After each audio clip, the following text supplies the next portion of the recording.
the radio buttons and the checkboxes, and the rest it was on the west region.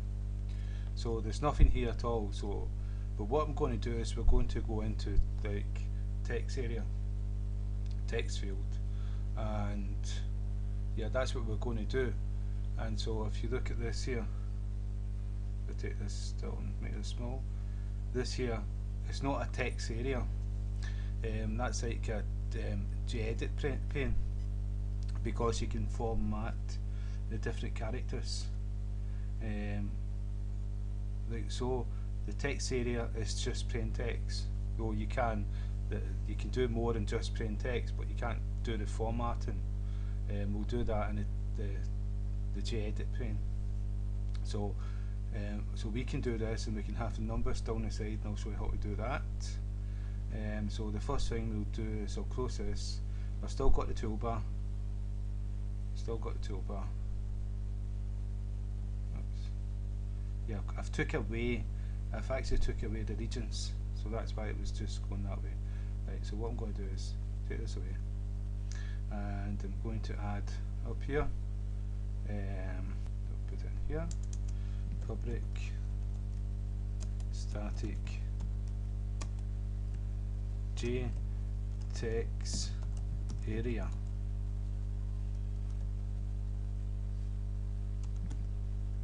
And we'll call it area.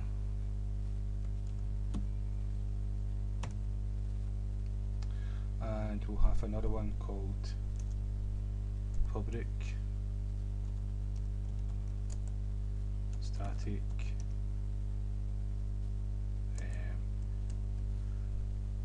it's not going to be JTextArea, it's going to be called line numbers. Okay, so that's two text areas we've done. Now what we need to do is we need to initialize them inside main. So the first one's called area equals new JTextArea, and it's a constructor, so we've got the brackets. Now there's things you can do with the constructor. You can set how many rows and how many columns it's going to have. Now what you have is text field and text areas, and both are the same. The difference is a text field is just one line of text, and the text area can be multiple lines of text, and both inherit the same class. It's the I think it's called the Java text component class. I'm not too sure, but both inherit the same one, so both do the same. I've got access to the same methods, and so that's the area one. Next one we're going to do is the line numbers.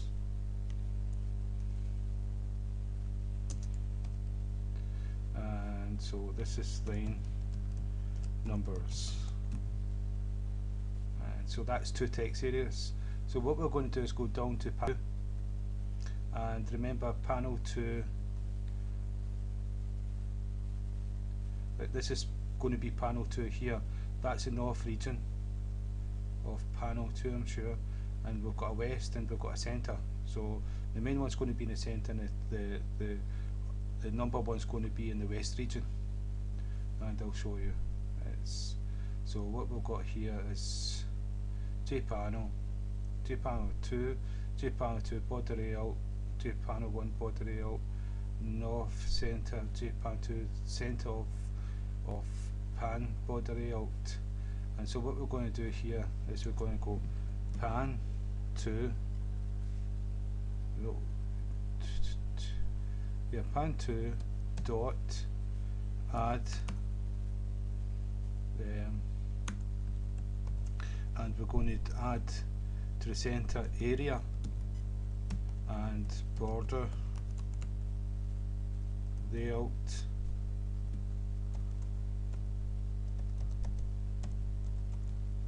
dot, and we're going to add that to the centre and semicolon, and then we're going to add to the west region, we're going to add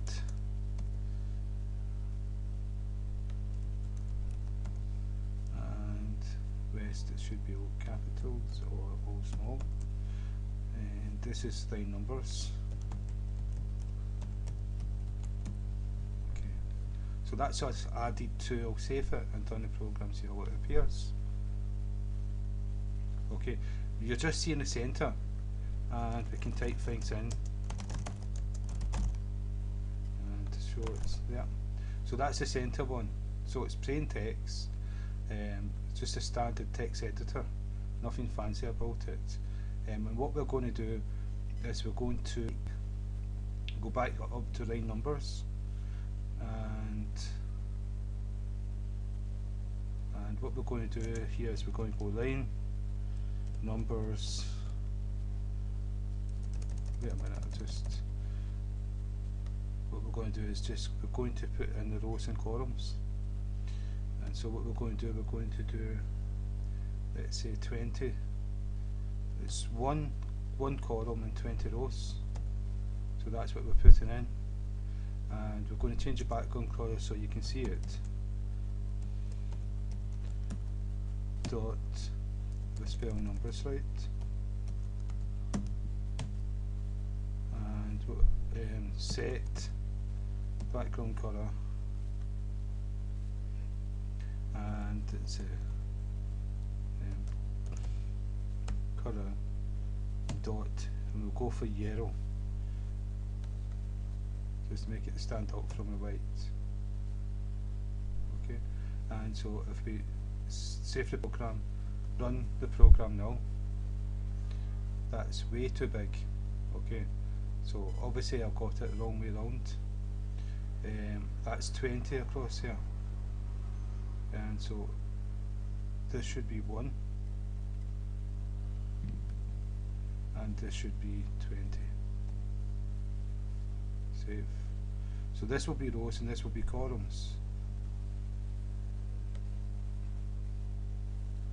Right, and that's what I want there, because what I want to do is 1, 2, 3, 4, 5, 6, 7, 8, 9, 10, 11, 12, 13, 14. Right, and so this is the line numbers. So in the text editor you have the line numbers, and so you can do in Java import Java x dot swing dot asterisk semicolon, and then you can go public class new one, and you can see that you can actually start doing text editors. You would use a JTextArea for text editor, so you could highlight keywords, and so that you could have them bold and all the rest of it.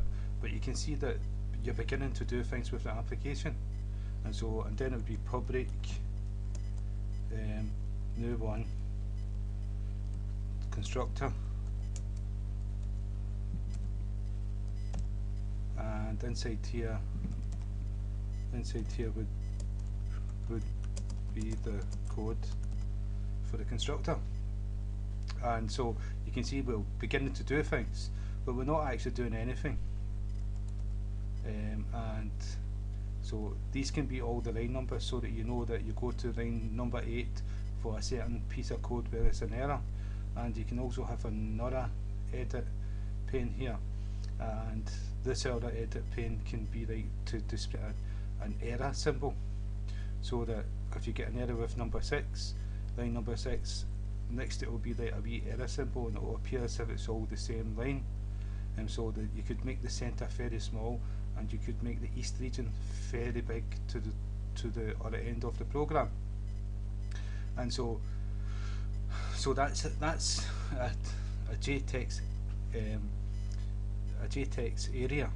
Now, what I will say is that if you want to do anything with a JTextArea, what you're seeing there is a graphical user interface part of it, but it's not the document. To change anything, what you use is an object in Java called document. Now, document is where you actually save you'll save the document, you'll change the document, you'll do all different things with the document, and you also have action listeners, and action listeners is the ones we've been using, but there's other ones as well. So if it was a normal text field and you just want to enter the data when you press the enter button, then you would have just the action listener, and so we'll show you that as well in the next tutorials. And so I don't want us to be too long, so that's the JTextArea, and you can see that we can use it in all different ways. And so we can have like images appearing. We wouldn't use a JTextArea for a Java IDE. What we would use it for is a JEdit pane, and we're going to go into that as well. So again, thank you for your time. I hope that's been of some use.